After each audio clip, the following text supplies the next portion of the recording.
এই video ৬ March বৃহস্পতিবারের, যেখানে দেখা যায় স্থানীয়রা পদ্মা নদীর তীর রক্ষা বাঁধ প্রকল্পে ব্যবহারের জন্য রাখা বালু ভর্তি জিও ব্যাগ হরি লুটে ব্যস্ত।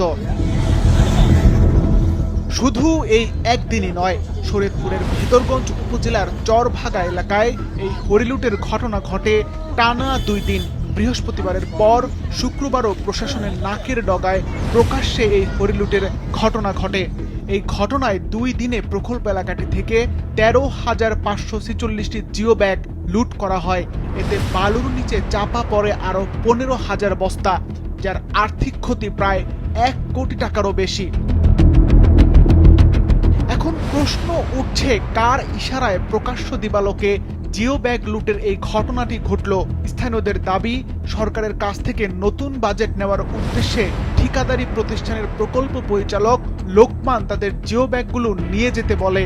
তার নির্দেশেই এলাকাবাসী জিও ব্যাগগুলো নিয়ে যায়। ঠিকাদারের লোক কে? লোকমান কি বলছে? লোকমানে কইছে আপনারা এটা অনেক নিয়েন না, আপনারা রাত্রে নিয়েন। এই বস্তা নিতে কে বলছে? লোকমান। সে কে? সে কন্ট্রাক্টর। কি বলছে? বলছে যে বস্তা নিতে কইছে এলাকা ফাবলিক নিছে। বস্তাটি ফালাইছে, কোনো একটা বস্তা ধরে নাই। তারপরে ইঞ্জিনিয়াররা বলছে যে বস্তা লইয়ে দিতে, তারপরে রাত্রে নিতে গেছে। তারপরে রাত্রে গ্রামের পাবলিক আয়া, সব পাবলিক আয়া রাত্রে বস্তা লিয়ে গেছে। তবে অভিযোগ অস্বীকার করলেন প্রকল্প পরিচালক লোকমান। আমরা একজন রেসপন্সিবল পারসন হিসাবে আমরা কিন্তু এটা বলতে পারি না, এটা হলো সরকারি জিনিস। তারপর আমরা সিকিউরিটি রাখছি। দেখেন, আমাদের যদি ওই ধরনের অসৎ উদ্দেশ্য আমাদের এবং আমার কোম্পানিরও নাই, কেন নাই? আমরা যেহেতু কাউন্ট করাইছি, ফিলিং করছি, সিকিউরিটি গার্ডও রাখছি। কথা বুঝছেন, আমরা কিন্তু ডাম্পিংও শুরু করছি। তাহলে তাই আমরা এগুলো কেন বলতে যাবো শোনেন। এদিকে বস্তা চুরির সাথে জড়িতদের আইনের আওতায় আনার নির্দেশ দিয়েছেন শরীয়তপুর ২ আসনের সংসদ সদস্য শফিকুর রহমান কিরণ।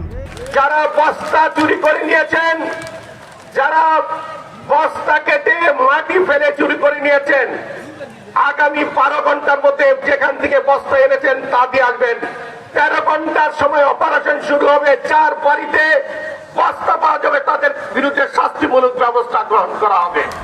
শরীয়তপুর পানি উন্নয়ন বোর্ডের নির্বাহী কর্মকর্তা জানান, বস্তা চুরির ঘটনায় থানায় মামলা হওয়ার পর এখন পর্যন্ত গ্রেফতার হয়েছে ২ জন।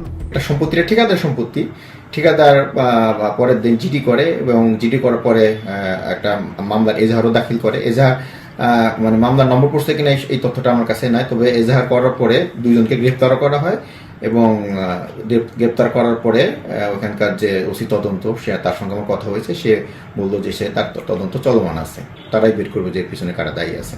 ২০২৩ সালের জানুয়ারি মাসে পানি সম্পদ মন্ত্রণালয় ও বাংলাদেশ পানি উন্নয়ন বোর্ড প্রায় ৫৯২ কোটি টাকা ব্যয়ে ৫.৮ কিলোমিটার স্থায়ী তীর রক্ষা বাঁধ নির্মাণ কাজ শুরু করে। মনাই হাওলার বাজার সংলগ্ন এই অংশটিও এই প্রকল্পেরই অন্তর্ভুক্ত। সিফাত রহমান, মাছরাঙা নিউজ ডেস্ক।